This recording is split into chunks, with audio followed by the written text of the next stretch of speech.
Hello, my dear students. I am Harjbari Srivastava, law experts, परीक्षा refresher online law classes from Allahabad.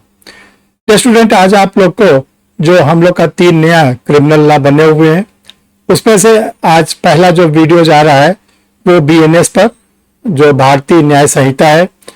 आज हम आप लोग के साथ डिस्कस करेंगे जो BNS 2023 बना हुआ है, इसके क्या फीचर्स हैं, और आप लोगों के लिए हमने 20 मेन फीचर 20 ऐसी विशेषताओं को सेलेक्ट किया है जो फीचर्स जो आईपीसी हम लोग के थे उसमें इसका कोई जिक्र नहीं था।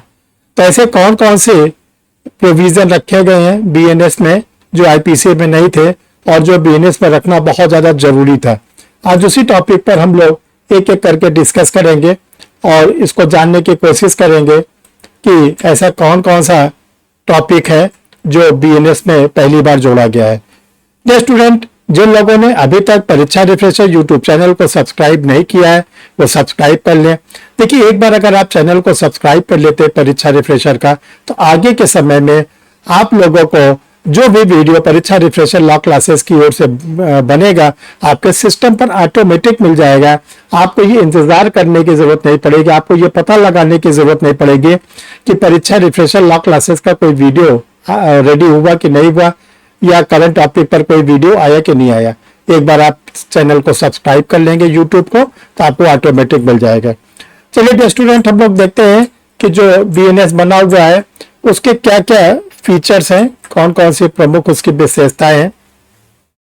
तो पहले तो आप लोग को हम बता देना चाहते हैं कि जो इंडियन पेनल कोड 1860 था वो 1 जुलाई से खत्म हो चुका है। अब इस समय उसका जो स्थान लिया है भारतीय न्याय संहिता 2023 ने, और भारतीय न्याय संहिता जो बीएनएस के नाम से जाना जाता है, इसके हमने आप लोग के लिए उन 20 फीचर्स को सेलेक्ट किया है जो आईपीसी में नहीं था। तो देखिए, पहला इसका फीचर्स है जो ये एक्ट बना 2023, ये एक्ट नंबर 45, यानी 2023 में इस एक्ट के बनने के पहले 44 एक्ट बन चुके थे, इसका नंबर 45 दिया गया है। तो आप लोग के एग्जामिनेशन के लिए, प्री के लिए, मेंस के लिए, इंटरव्यू के लिए याद रखिएगा कि जो बीएनएस है 2023 का, ये एक्ट नंबर 45 है। और इसके साथ एक और आपको बहुत ही रोचक चीज है कि जो आईपीसी थी वो भी 1860 का एक्ट नंबर वो भी 45 था। तो ये भी याद रखिएगा, 1860 में जब आईपीसी बनी थी वो भी 45 नंबर का था, और 2023 में जो हम लोग का बीएनएस बना वो भी एक्ट नंबर 45 है। दूसरी इसकी विशेषता देखिए, एक्ट जब ये पार्लियामेंट से पास हो गया, पार्लियामेंट से पास होने के बाद 25/12/2023 को इसको महामहिम राष्ट्रपति महोदया की हस्ताक्षर मिल गए थे, अनुमति मिल गई थी, और ये एक्ट का फॉर्म बन गया था। लेकिन इसको इन्फोर्स नहीं किया गया उस डेट से, क्योंकि जो इस एक्ट से डायरेक्ट प्रभावित होने वाले लोग थे, जैसे पुलिस प्रशासन को पुलिस की जानकारी चाहिए थी, पब्लिक प्रोसिक्यूटर को इसको जानकारी चाहिए थी, जजेस को इसकी जानकारी पूरी चाहिए थी, लॉ के प्रोफेसर्स को इसकी पूरी जानकारी चाहिए थी, एडवोकेट को पूरी जानकारी चाहिए थी, और आम समाज को भी पूरी जानकारी चाहिए थी। इसलिए इसको उस डेट को इन्फोर्स नहीं किया गया। तो याद रखिएगा, जो क्रिसमस डे होता है उसके एक दिन पहले याद करने का तरीका है, इसको प्रेसिडेंट की सिग्नेचर मिल गया। लेकिन उसी समय यह बता दिया गया कि 1 जुलाई 2024 से ये लागू होगा। तो इसका जो डेट ऑफ इन्फोर्समेंट है, लागू होने की तिथि है, प्रवर्तन की तिथि है, वो है 1 जुलाई 2024। सॉरी स्टूडेंट, 1 जुलाई 2024। देखिए, ये जो एक्ट बना है इसमें टोटल 20 चैप्टर्स हैं, 20 चैप्टर है, और 358 इसमें सेक्शन है। जो हम लोग ओल्ड आईपीसी पढ़ते थे उसमें 23 चैप्टर्स थे, और उसमें जो सेक्शन थी वो हम लोग पढ़ते थे 511 सेक्शन। तो एक तो याद रखिएगा 20 चैप्टर और 358 सेक्शन। इसके बाद इसका जो मेन फीचर्स है, इसका जो चैप्टर नंबर 6 है वो सारे चैप्टरों में सबसे बिगेस्ट चैप्टर है, सबसे लेंदी चैप्टर है, सबसे बड़ा चैप्टर है। बड़ा इन द सेंस है कि उसमें सबसे ज्यादा सेक्शन है। देखो, जो चैप्टर नंबर 6 है उसका टाइटल क्या है? Offence against human being. मानव शरीर के विरुद्ध अपराध। इसमें जो सेक्शन है सेक्शन 100 से 146, यानी टोटल 47 सेक्शन है और ये सबसे बड़ा चैप्टर है पूरे बीएनएस का। एक तो ये बहुत इंपॉर्टेंट है। इसके बाद जो बीएनएस का सबसे स्मॉलेस्ट चैप्टर है, सबसे छोटा चैप्टर है, वो लास्ट का चैप्टर है और चैप्टर नंबर 20। देखिए चैप्टर नंबर 20 में केवल एक सेक्शन है 358 और जो एक सेक्शन है वो 358 वो है रिपील एंड सेविंग, निरसन और व्यावृत्ति को लेकर। तो इसलिए इसको बड़े आसानी से आप याद रखिएगा। इसमें केवल एक चैप्टर है, सबसे छोटा चैप्टर है। अब हम लोग आगे आते हैं। देखिए जो हम लोग का बीएनएस बना, इसमें जो पनिशमेंट को रखा गया सेक्शन नंबर 4 में, पनिशमेंट में 6 प्रकार के पनिशमेंट रखे गए। 5 प्रकार का तो वही है जो इंडियन पेनल कोड पे था। छठा जो प्रोविजन है वो सेक्शन 4 के F में रखा गया, कम्युनिटी सर्विसेज, सामुदायिक सेवा।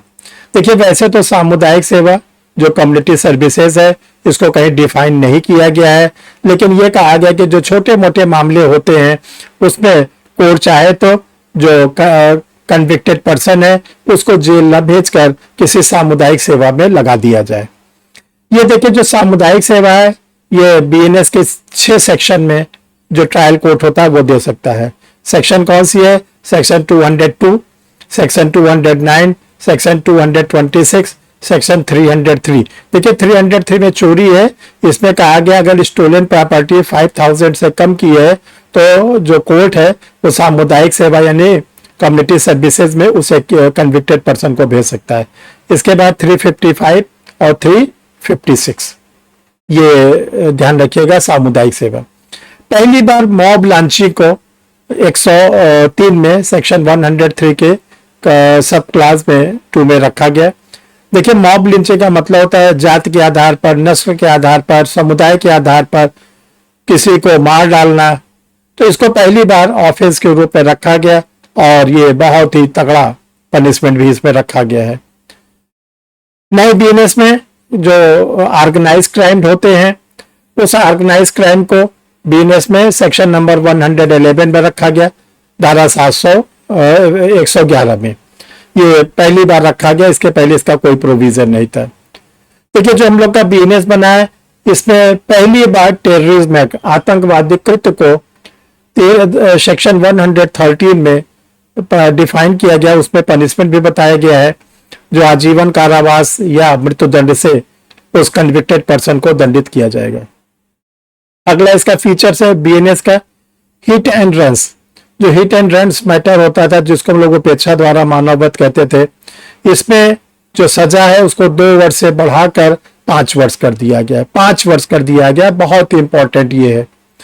इसके बाद जो बीएनएस का सेक्शन नंबर 2 है जिसमें सारी इंपॉर्टेंट जो टर्मिनोलॉजी है उसको डिफाइन किया गया है। तो ये ध्यान रखिएगा 39 वर्ड्स को सेक्शन नंबर 2 में डिफाइन किया गया है। ये मोस्ट इंपॉर्टेंट फीचर्स है डियर स्टूडेंट्स।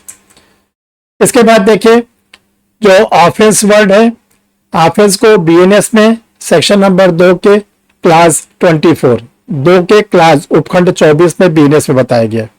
और इसके साथ सेक्शन 2 के क्लास 1 के सब क्लास क्यू में ये है BNSS में भी ऑफेंस को बताया गया है।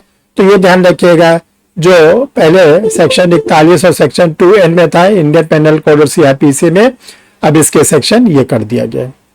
सेक्शन 2 के 2 में एनिमल को बताया गया। पहली बार एनिमल जीव जंतु को परिभाषित किया गया। तो ये कहा ह्यूमन बीइंग को छोड़कर जो भी जीव जंतु होते हैं उनको हम लोग एनिमल के कैटेगरी में रखते हैं। फिर इसके बाद सेक्शन 2 के सब सेक्शन 3 में कहा गया है चाइल्ड मतलब बालक। अब ये कह दिया गया है कि चाइल्ड कौन होगा? बिलो 18 ईयर, जो भी 18 वर्ष से कम उम्र का होगा, चाहे वो मेल होगी चाहे फीमेल होगा, उसको कहा गया है कि वो चाइल्ड की कैटेगरी में आएगा। सेक्शन 2 के 10 में जेंडर, जिसको हम लोग लिंग कहते हैं। देखिए इसमें फीमेल मेल दोनों के साथ साथ थर्ड जेंडर को भी रखा गया है। जो थर्ड जेंडर है उसको ध्यान रखिएगा ट्रांसजेंडर के नाम से जाना जाता है, उभयलिंगी के नाम से जाना जाता है, और इसको भी ध्यान रखिएगा डिफाइन करके इसको भी जेंडर में डाल दिया गया। अब आया लोकल लॉस सेक्शन 2 के 18 में है। लोकल लॉस जो होता है वो कोई ऐसा लॉ होता है जो स्पेसिफिक पर्पज से बनाया जाता है, स्टेट में इसका जुरिस्डिक्शन होता है। और इसका जो स्पेशल लॉ है वो भी डिफाइन किया गया है सेक्शन 2 के 13 में। स्पेशल लॉ को ही हम लोग माइनर एक्ट कहते हैं, और जो माइनर एक्ट होता है वो आप जानते हैं मेजर एक्ट के जो भी डिफेक्ट्स होते हैं उसको दूर करने के लिए बनाया जाता है।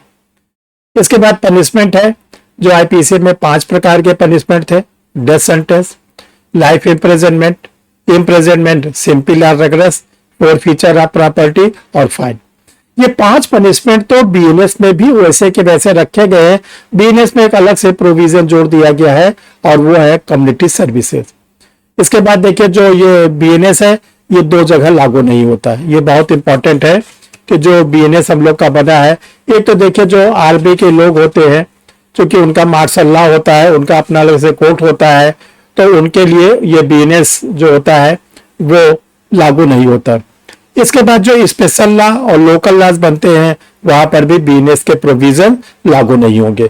तो देखिए ये इतने इंपॉर्टेंट फीचर्स थे। ये इंपॉर्टेंट फीचर्स आप लोग के लिए मेंस के एग्जाम में लिखने के लिए भी आएगा, प्रीलिम्स में टिक लगाने को आएगा, और इंटरव्यू में आपसे पूछे जाएंगे कि आप जो नया हम लोग का क्रिमिनल लॉ बीएनएस बना है उसके कुछ फीचर्स बताइए। तो आपको हमने 20-21 फीचर बताया है, आप जितना बता सकिए। जो अगला हमारा वीडियो होगा वो आप लोग के लिए होगा BNSS के फीचर, यानी जो सीआरपीसी को रिप्लेस करके BNSS बना हुआ है उसके फीचर्स आपको बताएंगे। इसके बाद जो इंडियन एविडेंस एक्ट को रिप्लेस करके BSA बना है उसके फीचर को भी हम आप लोग के साथ डिस्कस करेंगे। डियर स्टूडेंट, 3 क्रिमिनल लॉ पर हिंदी मीडियम इंग्लिश मीडियम के दोनों स्टूडेंटों के लिए सब्जेक्टिव और MCQ की वर्क बुक आ चुकी है। आप इसको मंगा के हिंदी मीडियम वाले हिंदी में, इंग्लिश मीडियम वाले इंग्लिश में मंगाकर इसकी अपनी स्टडी कर सकते हैं। तो कोई स्टूडेंट आप लोग को जो भी परीक्षा रिफ्रेशर लॉ क्लासेस की स्टडी मटेरियल चाहिए उसके लिए 2 व्हाट्सएप नंबर आपके सामने दिए गए हैं। इन दोनों व्हाट्सएप नंबर में से किसी भी नंबर पर आप अपना कंप्लीट पोस्टल एड्रेस भेजकर वो स्टडी मटेरियल को मंगा सकते हैं। दूसरी चीज, जो ऑनलाइन लॉ क्लासेस चलती है जुडिशरी के और हायर जुडिशियल की डेली 3 घंटे की चलती है। जो एपीओ की तैयारी करते हैं स्टूडेंट उनकी 2 घंटे की चलती है। पहली क्लास मॉर्निंग में 8:30 AM पर रहती है, दूसरी क्लास इवनिंग में 6:15 पर रहती है, 6:15 बजे, तीसरी क्लास रात में 8 बजे रहती है। ये क्लास गूगल मीट पर चलती है, लाइव क्लास रहती है। लाइव क्लास खत्म होने के बाद 5 से 10 मिनट के बाद वो आपको उसका रिकॉर्डेड वीडियो आपको भेज दिया जाता है। जो रिकॉर्डेड वीडियो होता है ये ध्यान रखिएगा ये लंबे ड्यूरेशन तक आपके पास रहता है, हमारी ओर से इसको कभी खत्म नहीं किया जाता। आप इसको सुरक्षित रख के 1 बार 2 बार 4 बार 10 बार इसको देख सकते हैं। तो डियर स्टूडेंट, 3 बातों को विशेष ध्यान रखिएगा। चैनल को सब्सक्राइब करिए ताकि आगे आपको वीडियो मिलता रहे। स्टडी मटेरियल के लिए पोस्टर एड्रेस भेजिए, और जो स्टूडेंट क्लास करना चाहते हैं अपना आधार कार्ड भेजे। अगला वीडियो जो आप लोग के लिए होगा BNSS के फीचर्स के लिए रेडी रहिए, वो बहुत ही जल्दी आप लोग को उसका भी वीडियो मिलेगा। Thank you my dear student.